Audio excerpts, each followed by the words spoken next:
اعوذ باللہ من الشیطان الرجیم بسم اللہ الرحمن الرحیم ان اللہ وملائکتہ یصلون علی النبی یا ایہا الذین آمنوا صلوا علیہ وسلموا تسلیما اللہم صل وسلم وبارک علی سیدنا محمد وعلی آلہ واصحابہ وازواجہ وذریتہ اجمعین بقدر حسنہ ونورہ وجمالہ وکمالہ۔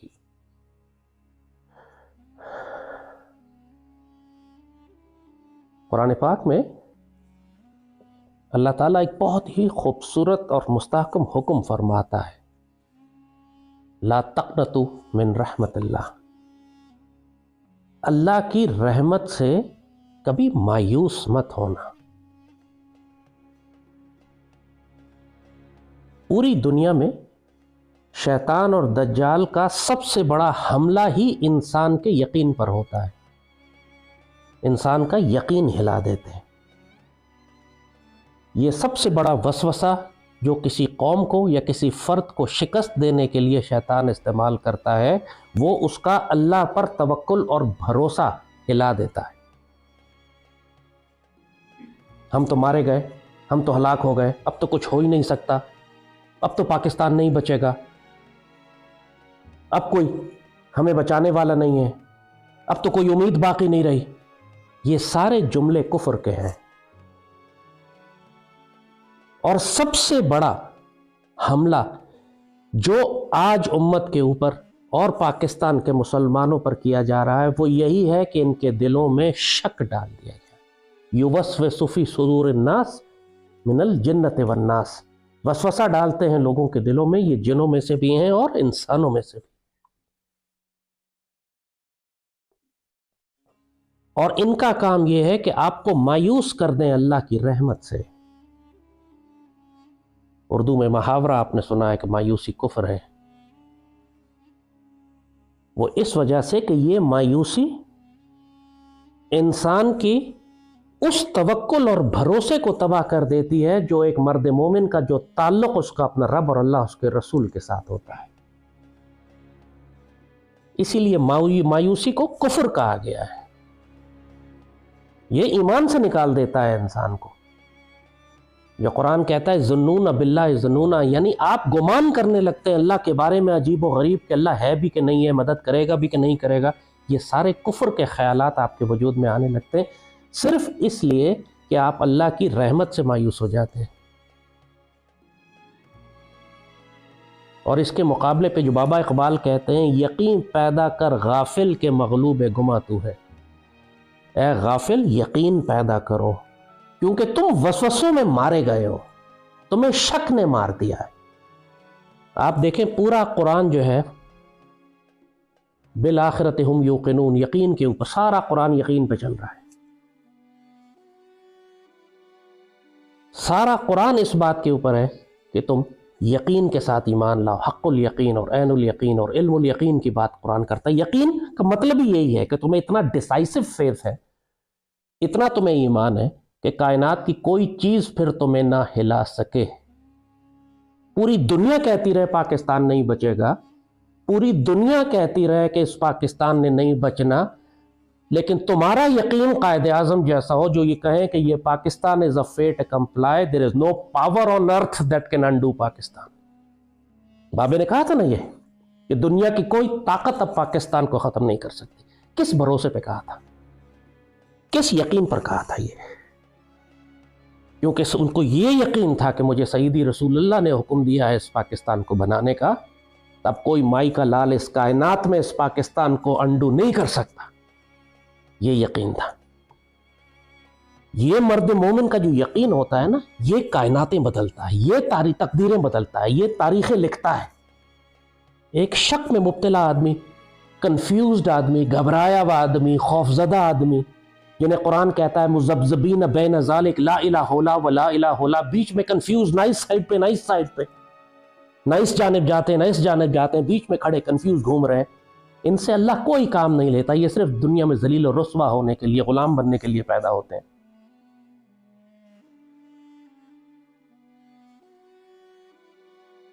اب مجھے بتاؤ کہ ایک طرف انسان شک میں مبتلا ہے اپنے رب کے بارے میں، ظنون باللہ ظنون، عجیب عجیب گمان کر رہا ہے کہ رب ہے یا نہیں ہے، کرے گا یا نہیں کرے گا، ہم مارے گئے، ہلاک ہو گئے، مایوس ہو گئے، اللہ کی رحمت نہیں آ رہی۔ اور دوسری جانب سیدی نے فرمایا کہ اللہ کے بندے ایسے ہوتے ہیں جب وہ اللہ پر کسی بات کی قسم کھا لیں تو اللہ کی غیرت گوارا نہیں کرتی کہ ان کی قسم کو توڑ دیں۔ ان کا یہ ایمان کیوں نہیں کرے گا میرا رب، کیوں چھوڑے گا میرا رب مجھے۔ بی بی خدیجہ نے جب سیدی رسول اللہ کو تسلی دی، جب سیدی تشریف لے کر آئے اوپر سے غار حرا سے، اور اس نے فرمایا زملونی زملونی، مجھے سردی لگ رہی ہے، مجھے چادر اڑا دو، مجھے خطرہ ہے اپنی جان کا، تو بی بی خدیجہ طاہرہ نے کیا فرمایا کہ اللہ کیوں ضائع کرے گا آپ کو، اللہ آپ کو کیوں ضائع کرے گا، آپ غریبوں یتیموں کی مدد کرنے والے ہیں، آپ لوگوں کو اچھائی کا حکم دینے والے ہیں۔ یہ یقین ان کا، یہ فیتھ ان کا، اس نے سیدی رسول اللہ کو مضبوط کر دیا۔ یہی ایک اچھا مشیر کرتا ہے۔ اسی لیے اللہ فرماتے ہیں کہ جب اللہ کسی حکمران کو، اللہ اس پر کرم فرمانا چاہتا ہے کسی بادشاہ پر، تو اس کو اچھے مشیر دیتا ہے، اور جب کسی کو تباہ کرنا چاہتا ہے، ہلاک کرنا چاہتا ہے، تو اس کو بزدل اور برے مشیر دیتا ہے۔ اور برے مشیر کیا کرتے ہیں کہ اس کو غلط مشورے دیتے ہیں، اس کے دلوں میں شک ڈال دیتے ہیں، اس کو کوئی عمل نہیں کرنے دیتے۔ اور جو اچھا مشیر ہے وہ آپ کو مستحکم کر دیتا ہے، آپ کو اللہ کی طرف، اللہ کے بھروسے اور آسرے کے اوپر مضبوط کر دیتا ہے، آپ کے قدم جما دیتا ہے۔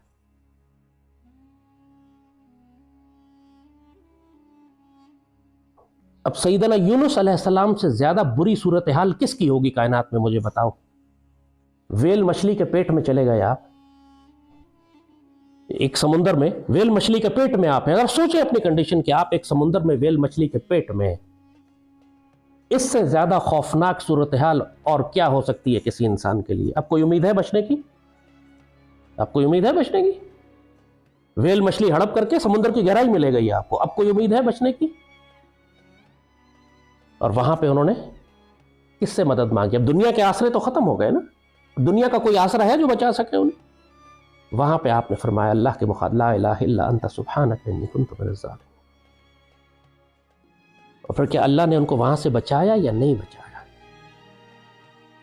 اسی مچھلی کو حکم دیا کہ لے جا کے کنارے پر ان کو اگل دو۔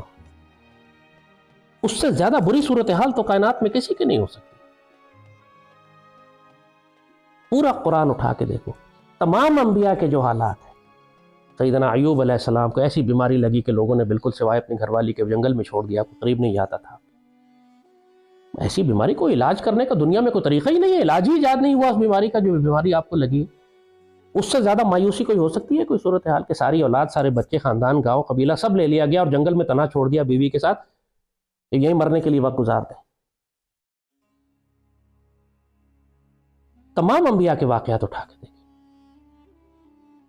ابراہیم علیہ السلام کو آگ میں ڈال دیا، وہ آگ کے جس کی تپش کہتے ہیں کہ اس کی وجہ سے لوگ کوسوں قریب نہیں جا سکتے تھے، اور آپ کو منجنیق کے ذریعے قریب جا کے بھی لوگ نہیں پھینک سکے، لہٰذا آپ کو دور سے منجنیق کے ذریعے اٹھا کے آگ میں پھینکا، قریب نہیں جا سکتے۔ اس آگ کے اندر کوئی بچنے کا چانس ہے کسی کا؟ کائنات میں کوئی چیز بچ سکتی ہے؟ تو جب ایسے موقع پر اللہ فرما رہا ہے، موسیٰ علیہ السلام چھوٹے سے بچے، بالکل پیدا ہوئے، ماں نے کیا کیا؟ اس بچے کو ایک لکڑی کے صندوق میں رکھ کے سمندریا میں بہا دیا۔ کوئی چانس ہے بچے کے بچنے کا؟ اور یہ وہ موقع ہے ابراہیم علیہ السلام کے بارے میں اللہ اس آگ کو فرماتا ہے یا نار کونی بردا وسلاما علی ابراہیم، آگ ٹھنڈی ہو جائے، اس طرح اتنی ٹھنڈی ہو کہ ابراہیم علیہ السلام کے لیے سلامتی ہو جائے۔ اللہ نے وہاں بچا لیا۔ یونس علیہ السلام مچھلی کے پیٹ سے باہر آ گئے، یوسف علیہ السلام بغیر کسی مقدمے کے، بغیر وکیل، بغیر ٹرائل کے جیل سے باہر آ گئے۔ کوئی امید تھی جیل سے باہر آئیں گے؟ برسوں پڑے رہے جیل میں، بھول ہی گئے تھے بادشاہ کے جیل میں کوئی رکھا میں نے۔ اللہ نے بادشاہ کو خواب دلوایا اور وہ رستے بنائے اور سارا طریقہ کر کے آپ کو نکالا۔ کتنی بڑی اللہ تعالیٰ نے پلاننگ کی، واللہ خیر الماکرین۔ کیسا پلان کیا اللہ نے ان کو جیل سے نکالنے کے لیے۔ یہ سارے واقعات اللہ نے قرآن میں کیوں بتائے ہیں؟ تم کو یہ بتانے کے لیے کہ اگر تم مچھلی کے پیٹ میں بھی چلے جاؤ، اگر تم بھڑکتی ہوئی آگ میں بھی چلے جاؤ، اگر تم کسی ظالم کی جیل میں بھی چلے جاؤ، اگر تم پوری دنیا کے ویرانے میں پھینک دیے جاؤ، جو پوری دنیا تم سے رابطہ نہیں کرنا چاہتی تمہاری لا علاج بیماری کی وجہ سے، تب بھی لا تقنطوا من رحمت اللہ، اللہ کی رحمت سے مایوس نہیں ہونا۔ یہ کہنا آسان ہے، کرنا مشکل ہے۔ کہنا بہت آسان ہے، کرنا بہت مشکل ہے۔ جب ہی نبیوں کے ذریعے اللہ نے یہ مثالیں آپ کو دی ہیں کہ لا تقنطوا من رحمت اللہ، کیونکہ اس کا جو مقصد ہے سارے دین کا تمہارا وہ ہے یقین پیدا کر غافل کے مغلوب گماں تو ہے۔ اللہ اس کے رسول پہ اتنا یقین تو رکھو یار کہ میرا رب مجھے اکیلا نہیں چھوڑے گا۔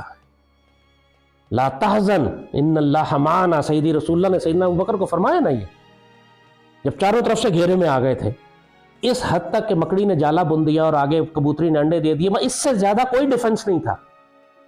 اس حد تک کہ مشرکین کے پاؤں نظر آنے لگے تھے سیدنا ابوبکر کو، کہ جو غار کے قریب دروازے پر کھڑے ہو گئے تھے آگے، اور کوئی ڈیفنس نہیں تھا۔ وہاں پہ سیدنا ابوبکر سیدی کے لیے پریشان ہوئے کہ سیدی آپ کو تکلیف نہ پہنچے، تو سیدی رسول اللہ نے فرمایا لا تحزن ان اللہ معنا، مت فکر کرو، گھبراؤ نہیں، اللہ ہمارے ساتھ ہے۔ یہ فیتھ، یہ کانفیڈنس سیدی ابوبکر کو صرف سیدی نے یہ فرمایا تھا لا تحزن ان اللہ معنا، سیدی ابوبکر مضبوط ہو گیا۔ سیدی نے فرما دیا اللہ میرے ساتھ، اللہ ہمارے ساتھ۔ اس سے زیادہ کوئی تاریک رات ہو سکتی ہے؟ اس سے زیادہ کوئی خوفناک وقت ہو سکتا ہے؟ جب سیدی اپنے گھر کے اندر ہیں اور چاروں طرف مشرکین نے گھیر لیا ہے، اور انہوں نے کہا ہے کہ آج صبح سیدی نکلیں گے جب فجر کی نماز کے لیے تو ہم قتل کر دیں گے، چاروں طرف تلواروں لیے سپاہی کھڑے ہوئے ہیں، اور کوئی راستہ نہیں ہے بیچ میں سے نکلنے کا۔ کوئی راستہ ہے؟ کوئی راستہ نہیں ہے۔ چاروں پورے سب نے گھیر لیا کہ آج تو شہید قرید ختم ہی کر دیں گے، اور سارے قبیلے مل کر کریں گے تاکہ کسی پر الزام نہ آئے۔ اور سیدی گھر سے نکلے اور ان کے درمیان سے چلتے ہوئے گزر گئے، اور سورہ یاسین کی پہلی وہ آیتیں، یاسین والقرآن الحکیم انک لمن المرسلین، بولی آیتیں جو وجعلنا من بین ایدیہم سدا ومن خلفہم سدا فاغشیناہم فابصروا، ہم نے آگے پیچھے ان کی دیواریں بنا دی، ان کی آنکھوں پہ پردہ ڈال دیا، ان کو نظر نہیں آ رہا۔ یہ پڑھتے ہوئے اس کے بیچ میں سے آپ سیدی گزر کے چلے گئے، اور وہ سو گئے سارے، ان سب کو نیند آ گئی، ایک وقت میں سارے سو گئے، اور سیدی بیچ میں سے گزر کے تشریف لے گئے۔ وہاں پہ سیدی کو اللہ نے بچایا نا، اور صرف سیدی کو نہیں بچایا، یہ تحفہ سیدی کے صدقے پوری امت کو دیا گیا کہ اگر تم دشمن کے گھیرے میں آ جاؤ تو یہی آیتیں تمہیں بچائیں گی۔ دشمن کو اللہ اندھا کر دے گا، گونگا کر دے گا، بہرا کر دے گا، وہ دیکھے گا نہیں تم کو، تم ان کے ریڈارز کے اور ان کی سرویلنس کے اور ان کے کیمرہ کے اور ان کے سی سی ٹی وی کے نیچے سے بیچ میں سے گزر کے چلے جاؤ گے، وہ تمہیں نہیں دیکھ سکیں گے۔ لیکن یہ یقین رکھو کہ ایسا ہوگا، کیونکہ وہی رب جس نے سیدی کو بچایا وہی رب تمہارا بھی رب ہے، اور تم سیدی کی امت کے ہو، اور تم سیدی کی ڈیوٹی کر رہے ہو۔ میں سعودی عرب کی جیل میں قید تھا، سولیٹری کنفائنمنٹ تھی، ظاہر چھوٹے سے کمرے کے اندر بند کر دیتے تھے اور چاروں طرف دروازے بند، آپ کو دن اور رات کا پتہ ہی نہیں چلتا تھا۔ مچھلی کا پیٹ تھا، اس کا نام ہم نے وہاں عربی میں بطن الحوت ہی رکھا ہوا تھا، ہم سب اس کو بطن الحوت کہتے تھے۔ تو بعد میں مجھے ایک کمرے میں انہوں نے بند، پہلے سے ایک آدمی بند تھا، جگہ تنگ تھی جیل میں، تو انہوں نے مجھے اس چھوٹے سے کمرے میں بھی ایک آدمی کے ساتھ بند کر دیا، اور وہ وہاں 30 سال کے لیے قید تھا، اس کو 30 سال کی سزا تھی، جو بھی جرم تھا اس کا، تھا نہیں تھا، وہاں تو 90% بے گناہ بند تھے۔ تو 12-13 سال کاٹ چکا تھا، تو مجھ سے کہتا ہے 13 سال میں آپ پہلے مہمان ہیں میرے پاس جو میرے کمرے میں آئے ہیں، میں 13 سال سے اکیلا ہوں اس کمرے میں۔ مگر وہ خوش رہتا تھا، اتنا خوش تھا کہ میں حیران رہتا، مجھے ڈپریشن تھی، مجھے دکھ تھا، مجھے گھر یاد آتا تھا، میں نکلنا چاہتا تھا، ظاہر ہے وہ 13 سال سے بند تھا اور خوش تھا۔ تو میں نے پوچھا یار تیرا مسئلہ کیا ہے، تو اتنا خوش کیوں رہتا ہے اندر، ہر وقت ہنستا رہتا ہے، ہر وقت خوش، بالکل جیسے اپنے باغ میں رہتا ہو جنت کے۔ تو میں نے پوچھا تیرا مسئلہ کیا ہے، کہتا یہ دنیا کی تکلیفیں کٹ جائے گی، مجھے پتا ہے آگے میرے لیے اللہ نے بہت اچھا رکھا ہوا ہے ایسا۔ اس کا یہ یقین تھا، اتنا یقین تھا کہ وہ مجھے پریشان کر رہا تھا کہ یار مطلب تھوڑا سا تو بندہ پریشان ہو جاتا ہے۔ اس نے کہا میرے 12 سال 13 سال گزر گئے، 18 سال رہ گئے، کوئی نہیں، گزر جائیں گے وہ۔ مطلب مجھ پہ سوچ کے دہشت طاری ہوتی تھی کہ یار ربی اس چھوٹے سے کمرے میں 13 گزار چکا ہے، 18 اور گزارے گا۔ تو مجھ سے کہتا ہے کہ تمہارا کیا کیس ہے؟ جب میں نے اپنی بات بتائی تو کہتے تم فکر نہ کرو، میرے اوپر تو چلو انہوں نے کوئی مقدمہ ڈالا تھا، تمہارے اوپر تو کوئی مقدمہ ہی نہیں ہے۔ یہ جس طرح گائے کو ناک میں رسی باندھ کے گھسیٹتے ہوئے لے جاتے ہیں نا، اللہ اس طرح ان کو مجبور کرے گا کہ یہ تمہیں رہا کریں، ان کے پاس مرضی ہی نہیں ہوگی، ان کا اختیار ہی نہیں ہوگا، یہ تمہیں رہا کریں گے ہی کریں گے، یہ تمہیں رکھ سکتے نہیں کہ تم بے گناہ ہو، یہ تمہیں رکھ سکتے نہیں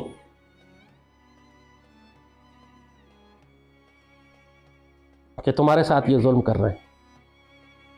اور اس خود 13 سال سے بند تھا، لیکن اس نے کہتا ہے اس کے اوپر تو مقدمہ ڈالا تھا انہوں نے، کوئی نہ کوئی تھا، اس نے کچھ کیا تھا ان کی ریاست کے خلاف، جو بھی کہتے تمہارے خلاف تو کوئی مقدمہ نہیں، کوئی قضیہ نہیں ہے تمہارے خلاف، یہ تمہیں کیسے رکھیں گے، تمہیں رکھ سکتے نہیں۔ اللہ ان کو مجبور کرے گا جیسے جانور کو مجبور کرتا ہے، جیسے گان میں ناک میں رسی ہوتی ہے اور وہ کچھ نہیں کر سکتا، نہیں گھسیٹتے جاتے، اللہ ان کو اس طرح مجبور کرے گا کہ یہ تمہیں باہر نکالے۔ اور اس کی یہ بات مجھے اتنی امید اور حوصلہ دیتی تھی، اس کا اتنا یقین کہ یہ، اور الحمدللہ پھر ایگزیکٹلی ویسے ہی ہوا کہ اللہ نے ان کے ناک میں رسی ڈال کے مجبور کیا ان کو کہ یہ مجھے باہر نکالے، حالانکہ یہ نہیں چاہتے تھے، لیکن اللہ نے ان سے کام وہ کروایا۔ جب چاروں نظر آتا تھا جیل کے اندر کہ سارے دروازے بند ہو گئے، سارے راستے بند ہو گئے، ہفتوں گزر جاتے تھے، میری کسی سے بات نہیں ہوتی تھی، مجھے سورج کی روشنی 3 مہینے کے بعد نظر آئی، کسی سے فون پہ بات نہیں کرواتے تھے، آپ کو ایک سٹیل کے کمرے میں سیل کر دیا انہوں نے، سٹیل کے چھوٹے سے کمرے میں بند کر کے، جیسے چابی پھینک دینے والی بات، اور آپ سوچتے تھے یار اب میں کس سے بات کروں، کس سے کہوں؟ اور اس وقت پھر اللہ تعالیٰ کی طرف سے جو سارے دروازے بند کر دیے نا، لیکن اللہ تعالیٰ سے تعلق اور خواب کے راستے تو نہیں بند کر سکتے ہیں، اللہ نے پھر اس وقت جو خوشخبریاں اور بشارتیں دی، یہ فرمایا کہ فکر نہ کرو تم جلدی نکال دیے جاؤ گے یہاں سے، مالک نے کبھی نہیں چھوڑا۔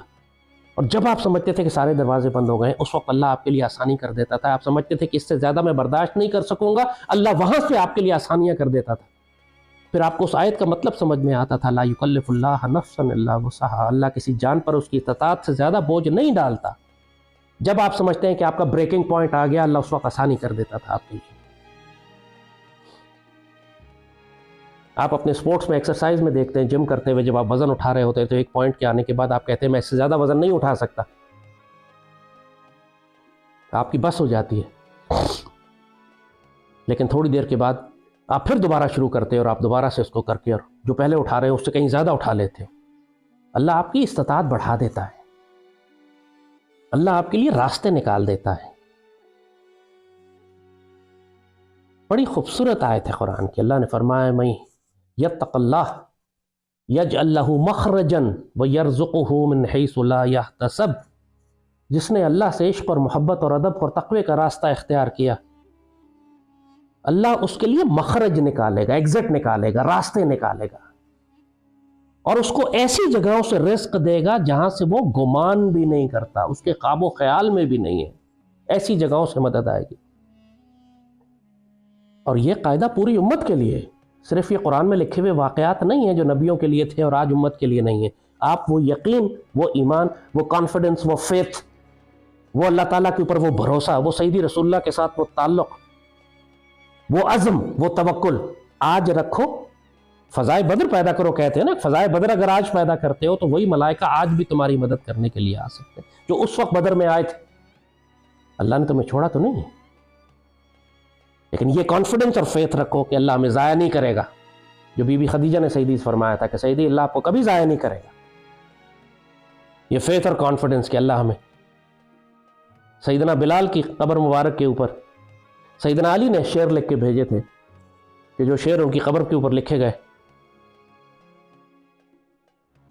کہ میں ایک سفر پر جا رہا ہوں، لمبے سفر پر جا رہا ہوں، لیکن میرے پاس کوئی زاد راہ نہیں ہے، لیکن میں ایک ایسے کریم مہمان کے پاس جا رہا ہوں کہ جس کے پاس زاد راہ لے کر جانا بید بھی ہے۔ ان کو یہ ایمان، یہ کانفیڈنس، یہ یقین کہ میں جس رب کے پاس جا رہا ہوں وہ اتنا کریم مہمان ہے کہ اگر میرے پاس کوئی زاد راہ نہیں بھی ہے سفر کا تو وہ کریم مہمان میری مہمان نوازی کرے گا۔ یہی اللہ فرماتے، سیدی نے فرمایا کہ اللہ تعالیٰ ایک بندہ مومن سے اس کے گمان کے مطابق سلوک کرتا ہے۔ آپ نے جو اللہ کو سمجھا، اللہ اس کے مطابق آپ سے سلوک کرے گا۔ آپ کو میرا رب مجھے کبھی تنہا نہیں چھوڑے گا، وہ رب کی غیرت ہی گوارا نہیں کرتی کہ آپ کو تنہا چھوڑ دے، اپنے بندے کا مان توڑ دے۔ مگر جی اللہ نے تو ہمیں چھوڑ ہی دیا ہے، وہ تو کرے گا ہی نہیں، اس نے تو کرنا ہی نہیں ہے، وہ تو وعدے ہی غلط کیے تھے اس نے۔ پھر اللہ کو بھی جلال آ جاتا ہے کہ جاؤ پھر تم جانو، تمہاری دنیا جانے، میں تمہاری مدد نہیں کرتا۔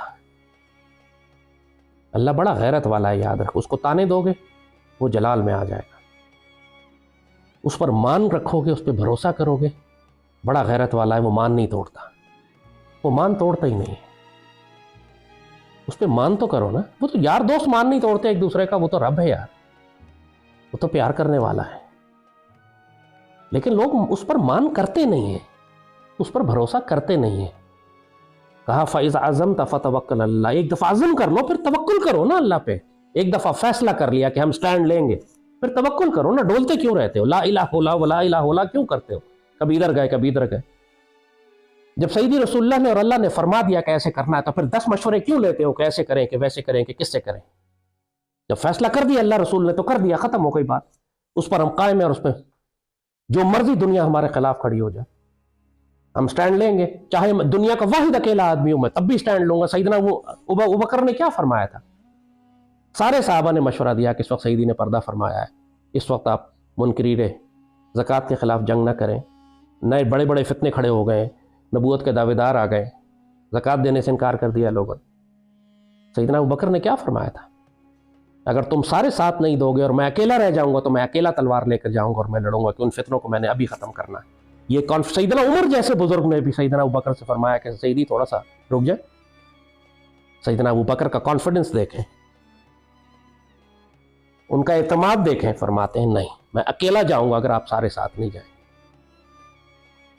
لیڈر کا یہی کانفیڈنس ہوتا ہے، ایک امام کا، ایک مرشد کا یہی کانفیڈنس ہوتا ہے کہ پوری دنیا ایک طرف کھڑی ہو جائے، وہ چٹان کی طرح بیچ میں کھڑا ہوتا ہے، جس کا اقبال کہتے ہیں اس کا یہ یقین جو ہے وہ یہ قندیل رہبانی، وہ ایک گھپ اندھیری رات کے اندر جو چراغ لے کے کھڑا ہوتا ہے نا پوری دنیا کو روشنیاں دینے کے لیے، اس سے فرق اس کو نہیں پڑتا کہ دنیا کدھر جا رہی ہے، وہ پوری دنیا سے کہتا ہے تم غلط ہو، میں اللہ کے فضل سے ٹھیک ہوں۔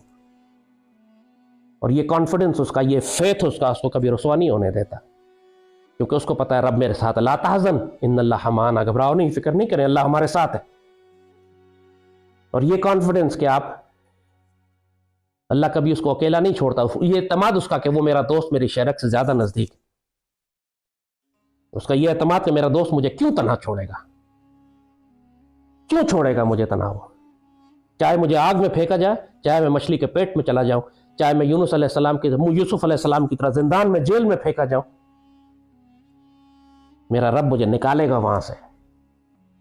تو آج کل کے حالات سے پریشان نہیں ہو، دشمن کا یہ حملہ کہ پاکستان نہیں بچے گا، یہ تکلیف پاکستان کا بچانے والا نہیں ہے، کوئی امید نہیں بچی، سب ختم ہو گیا، ہم تباہ ہو گئے، برباد ہو گئے، ڈیفالٹ ہو گئے، بکواس بند کرو یار، مشرکوں اور کافروں کی باتیں مت کرو۔ یہ پاکستان اللہ کے رازوں میں سے راز ہے، there is no power on earth that can undo Pakistan.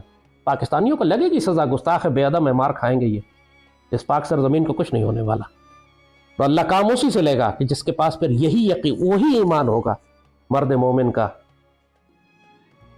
کہ جو قندیل رہبانی ہے، جو ریگستان کی گہری تاریک راتوں میں جو چراغ لے کر کھڑا ہوتا ہے نا مجاہد، کہتا ہے زمانے سے یہ درویش جواں مرد جاتا ہے جدھر بندہ حق، تو بھی ادھر جا، بندہ حق آپ نے تلاش کرنا ہے، اس کے ساتھ جانا ہے، کیونکہ اس کا یقین جو ہے، اس کی جو اذان ہے وہ پھر پوری کائنات کو ہلاتی ہے، وہ سحر جس سے لرزتا ہے شبستان وجود، ہوتی ہے بندہ مومن کی اذان سے پیدا، اس کا، اس لیے کہ اس کی اذان میں وہ توکل ہوتا ہے، وہ یقین ہوتا ہے، وہ جو بات کرتا ہے نا کانفیڈنس کے ساتھ کرتا ہے، وہ شک میں نہیں پڑا ہوتا، ایسے ہو جائے گا تو ویسے ہو جائے گا تو کون کرے گا، تو کس نے کرنا ہے، اسباب اور وسائل کو نہیں دیکھتا، وہ مسبب الاسباب کو دیکھ رہا ہوتا ہے، وہ رب کو دیکھ رہا ہوتا ہے، ورنہ اگر اسباب کو دیکھیں تو ابراہیم علیہ السلام کے بچنے کا کوئی چانس ہے، یونس علیہ السلام کے بچنے کا کوئی چانس ہے، ایوب علیہ السلام کی بیماری دور ہونے کا کوئی چانس ہے؟ کوئی چانس نہیں ہے۔ سیدی رسول اللہ کی اس مشن اور ڈیوٹی اور جد و جہد میں سیدی رسول اللہ کے ظاہری طور پر اس سارے خطرات سے بچ کے نکل جانا کوئی چانس ہے؟ کوئی چانس نہیں۔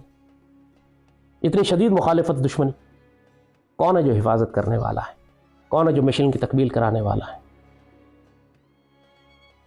تو یاد رکھنا ہمیشہ، شیطان جب بھی تمہیں ذلیل کرنے کے لیے آئے گا، سب سے پہلے تمہارے دلوں میں شک ڈالے گا، سب سے پہلے وسوسہ ڈالے گا، سب سے پہلے تمہیں اللہ کی رحمت سے مایوس کرے گا۔ اگر تم اس مرحلے سے نکل گئے پھر آگے کی منزلیں آسان ہو جائیں گی۔ اگر یقین آ گیا نا، کانفیڈنس آ گیا، کچھ نہیں ہو سکتا، اللہ کا فضل و کرم ہے، انشاءاللہ ہمیں کچھ بھی نہیں ہوگا، اللہ اس امت کو ضائع نہیں کرے گا، اللہ اس پاک سرزمین کو ضائع نہیں کرے گا. اس کے بعد سارے رستے نکل آئیں گے. سب سے شدید حملہ تمہارے ایمان اور یقین کے اوپر ہوگا. اور سب سے بڑا پروپیگنڈا جو آج کل تم دیکھ رہے ہو وہ اسی بات کے اوپر ہے کہ پاکستان نہیں بچے گا، ڈیفالٹ کر جائیں گے، ذلیل ہو جائیں گے، خوار ہو جائیں گے، اب تو کچھ ہے ہی نہیں. اس سے بچو، یہ شیطان کا سب سے خطرناک حملہ ہے.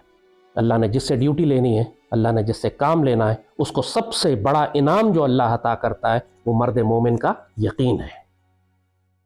اللہم صلی وسلم وبارک علی سیدنا محمد وعلی آلہ وصحبہ وسلم.